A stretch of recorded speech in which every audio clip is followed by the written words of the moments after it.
വിസ്മയ news channel ഈ പറയുന്നത് നിങ്ങൾ ശ്രദ്ധിച്ച് കേൾക്കണം. ഇലക്ഷനൊക്കെ കഴിഞ്ഞിട്ട് നിങ്ങൾ ഈ വീഡിയോ വീണ്ടും കാണുകയാണെങ്കിൽ എന്നെ തെറി പറയാൻ വരരുത്. നിങ്ങളത് ഹരിച്ചും ഗുണിച്ചും ഒക്കെ നോക്കുകയും വേണം. മറ്റൊന്നുമല്ല, UDF കേരളത്തിൽ കൂടുതൽ സീറ്റ് പിടിക്കുകയാണെങ്കിൽ VD സതീശൻ തന്നെ ആയിരിക്കും മുഖ്യമന്ത്രി. ഇതാണ് ഞാൻ പറയാൻ വരുന്നത്. VD സതീശൻ ആയിരിക്കും കേരളത്തിന്റെ അടുത്ത മുഖ്യമന്ത്രിയായി വരാൻ പോകുന്നത്. മറ്റൊന്നുമല്ല, UDF ആണ് കൂടുതൽ സീറ്റ്, ഹരിക്കാനും ഗുണിക്കാനുമാണ് കണക്ക് ഒരിക്കൽ കൂടി പറയുന്നത്. UDF-നാണ് കൂടുതൽ സീറ്റ് ലഭിക്കുന്നതെങ്കിൽ, അതായത് 140 നിയമസഭാ മണ്ഡലങ്ങളിൽ 100 സീറ്റിലധികം UDF-ന് ലഭിക്കുകയാണെങ്കിൽ കോൺഗ്രസിന് ഒരു 60-65 സീറ്റ് വരെ ലഭിക്കാം. 90ഓളം ഇടങ്ങളിൽ കോൺഗ്രസ് ഒറ്റയ്ക്ക് മത്സരിക്കുമെന്നാണ് ഇതുവരെയുള്ള ധാരണ. അങ്ങനെ ആയിരുന്നു. അപ്പോൾ 65-70ഓളം സീറ്റ് കോൺഗ്രസിന് ലഭിക്കും. ഒരു 65 സീറ്റ് കോൺഗ്രസിന്, മറ്റ് 20-25 സീറ്റ് മുസ്ലിം ലീഗിന്, അങ്ങനെ മറ്റ് ഘടകകക്ഷികളെല്ലാം കൂടി ഇങ്ങനെ 100-101 സീറ്റൊക്കെ, അല്ലെങ്കിൽ ചിലപ്പോൾ 100-നും 110-നും ഇടയിലുള്ള സീറ്റ് UDF-ന് ലഭിക്കാൻ സാധ്യതയുണ്ടെന്നാണ് ചില ആളുകൾ, പ്രവചന വീരന്മാരൊക്കെ പറയുന്നത്. അങ്ങനെ ലഭിക്കുകയാണെങ്കിൽ മുഖ്യമന്ത്രിയായി VD സതീശൻ തന്നെയാകും വരിക.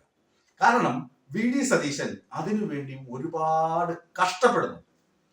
മുഖ്യമന്ത്രി കസേര മോഹിച്ച് അദ്ദേഹം ചെയ്യാത്ത ജോലികളൊന്നുമില്ല, അദ്ദേഹം ചെയ്യാത്ത PR വർക്കുകളൊന്നുമില്ല, അദ്ദേഹം പഠിക്കാത്ത പാഠങ്ങളില്ല.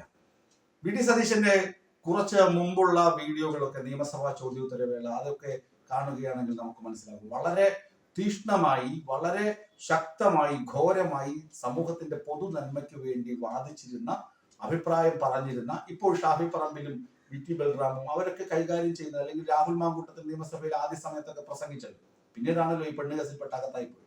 അതുപോലെ വളരെ തീവ്രമായ യുവ ശബ്ദമായിരുന്നു VD സതീശന്റെ. അതുകൊണ്ടാണ് കാൽ നൂറ്റാണ്ടുകാലം അദ്ദേഹം പിന്നിടുന്നത്. 25 തവണ ഒരേ മണ്ഡലത്തിൽ നിന്ന് വിജയിക്കുക എന്ന് പറയുന്നതൊന്നും ചില്ലറ കാര്യമൊന്നുമല്ല, നിസ്സാര കാര്യമൊന്നുമല്ല. ഇപ്പൊ VD സതീശൻ അങ്ങനെ വളരെ പെട്ടെന്ന് വളർന്നു വന്ന, ഇന്നലത്തെ മഴയിൽ കിളർത്ത തകരാന്നൊക്കെ വെള്ളാപ്പള്ളി പറയും. അത് അദ്ദേഹത്തിന്റെ പ്രായവുമായി കണക്കാക്കുമ്പോൾ VD സതീശൻ വളരെ ജൂനിയറാണ്. അതുകൊണ്ടാണ് അദ്ദേഹം അങ്ങനെ പറയുന്നത്. പക്ഷേ കാൽ നൂറ്റാണ്ട് ചെറിയ കാലയളവല്ല. കാൽ നൂറ്റാണ്ട് കാലം കൊണ്ട് VD സതീശൻ ഉണ്ടാക്കിയ ഒരു ഇമേജ് പെട്ടെന്ന് മാറി. അത് മാറിയിട്ട് VD സതീശന്റെ ശരീരഭാഷയും ആംഗ്യങ്ങളും തന്ത്രങ്ങളും, ഡിപ്ലോമാറ്റിക് രീതിയിലുള്ള തന്ത്രങ്ങളും VD സതീശൻ പ്രയോഗിച്ചു തുടങ്ങി. പ്രത്യേകിച്ച് PV അൻവറിന്റെ കാര്യത്തിൽ, PV അൻവറിന്റെ മുന്നണി പ്രവേശം, അതുപോലെ രാഹുൽ മാങ്കൂട്ടത്തിൽ വിഷയം, രാഹുൽ മാങ്കൂട്ടത്തിൽ തലയിൽ മുണ്ടിട്ട് PV അൻവറിനെ കാണാൻ പോയപ്പോഴുള്ള പ്രതികരണം, ഇങ്ങനെ ചില കാര്യങ്ങൾ എടുത്തു നോക്കിയാൽ നിങ്ങൾക്കറിയാം വളരെ പക്വതയുള്ള നേതാവാണെന്ന് വരുത്തി തീർക്കാനുള്ള ഒരു ഗൂഢമായ ശ്രമവും അഭിനയവും VD സതീശന്റെ ഭാഗത്തു നിന്നുണ്ട്. അതുപോലെ തന്നെ മുന്നണിയിലെ ഘടകകക്ഷികളെ ഒരുമിപ്പിച്ച് നിർത്താനും മുന്നണി ഒന്നാണെന്നും കാണിക്കുവാൻ പല സമുദായ നേതാക്കളുമായുള്ള സൗഹൃദം, ഇതൊക്കെ വിലയിരുത്തുകയാണെങ്കിൽ VD സതീശൻ ഒരുപാട് വെള്ളം കോരുന്നുണ്ട് മുഖ്യമന്ത്രിയാകാൻ.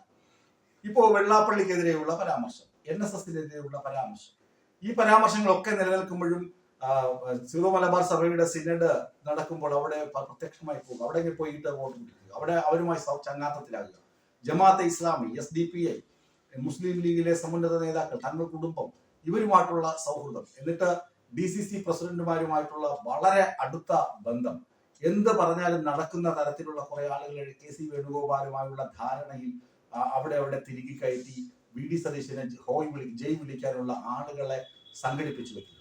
അങ്ങനെ നോക്കുകയാണെങ്കിൽ VD സതീശൻ തന്നെയാകും UDF-ന് ഭൂരിപക്ഷം കിട്ടുകയാണെങ്കിൽ കേരളത്തിന്റെ മുഖ്യമന്ത്രിയായി വരിക. അതിന് വേറെ ചരടുവലിയോ വടംവലിയോ ഒന്നും നടന്നില്ലെങ്കിൽ അത് അങ്ങനെ തന്നെ സംഭവിക്കും. ഇനിയിപ്പോ KC വേണുഗോപാൽ ഡൽഹിയിലെ കസാരയൊക്കെ കളഞ്ഞിട്ട് ഇവിടെ വരുമോ എന്ന് ചോദിച്ചാൽ KC വേണുഗോപാൽ തന്നെ വ്യക്തമാക്കി, ഞാൻ മത്സരിക്കാനില്ല. ഇനി സണ്ണി ജോസഫിനെ നോക്കാം. സണ്ണി ജോസഫ് KPCC പ്രസിഡന്റ് ആണല്ലോ, അദ്ദേഹത്തിനും അർഹതപ്പെട്ടതാണല്ലോ മുഖ്യമന്ത്രി കസേര എന്ന് പറയുന്നത്. പക്ഷെ സണ്ണി ജോസഫ് ഇപ്പോഴാണ് KPCC അധ്യക്ഷനായത്. അതിനു മുമ്പ് വരെ വെറും MLA ആയിരുന്നു. K സുധാകരന്റെ നോമിനി ആയിട്ട് വന്നു. പക്ഷേ K സുധാകരനെ പുറംകാലം കൊണ്ട് തള്ളി മാറ്റി. സണ്ണി ജോസഫിനൊന്നും സാധ്യതയില്ല. ഇനി രമേശ് ചെന്നിത്തല 5 വർഷം മുമ്പായിരുന്നുവെങ്കിൽ പ്രതിപക്ഷ നേതാവായിരുന്നു, മുഖ്യമന്ത്രി ആകാനുള്ള സാധ്യതയുണ്ടായിരുന്നു. രമേശ് ചെന്നിത്തലയ്ക്ക് ഏറിയ കൊടുക്കാൻ പോകുന്നത് കർണാടകയിൽ സംഭവിച്ചതുപോലെ VD സതീശന് താഴെ ഉപമുഖ്യമന്ത്രി സ്ഥാനം വേണമെങ്കിൽ ഒരുപക്ഷെ രമേശ് ചെന്നിത്തലയ്ക്ക് ക്ലെയിം ചെയ്യാം. അത് കിട്ടിയാൽ കിട്ടി, അല്ലെങ്കിൽ ഇനി ആഭ്യന്തര വകുപ്പോ ധനകാര്യ വകുപ്പോ ചോദിക്കാം. അതും കിട്ടിയാൽ കിട്ടി എന്ന് പറയാം. അല്ലെങ്കിൽ രമേശ് ചെന്നിത്തലയ്ക്ക് റിബൽ ആയിട്ട് സതീശന്റെ താഴെ ഉള്ള പദവി മാത്രമേ ലഭിക്കാൻ ഇടയുള്ളൂ. നിങ്ങൾ നോക്കുക, ഞാൻ ഹരിച്ചും ഗുണിച്ചും നോക്കുക, 100-നും 110-നും ഇടയിൽ സീറ്റ് നേടി UDF കേരളത്തിൽ വിജയിക്കുകയാണെങ്കിൽ, ഭൂരിപക്ഷത്തിൽ വരികയാണെങ്കിൽ VD സതീശൻ തന്നെയാകും മുഖ്യമന്ത്രി. അതിനകത്ത് ഒരു തർക്കവുമില്ല. നിങ്ങളിത് കുറിച്ചു വെക്കുക. വിസ്മയ ന്യൂസിൽ ഒന്നൊരു കണ്ണട വച്ച ഒരുത്തൻ വന്നിരുന്ന് എന്തൊക്കെയോ പറഞ്ഞു, സതീശൻ മുഖ്യമന്ത്രി ആകുമെന്നൊക്കെ. അത് ശരിയാണോ എന്നൊക്കെ നിങ്ങളൊന്ന് നോക്കുക. ഇലക്ഷൻ കഴിയട്ടെ. മെയ് ആദ്യവാരം ഈ വാർത്ത നിങ്ങൾ വീണ്ടും കാണുക.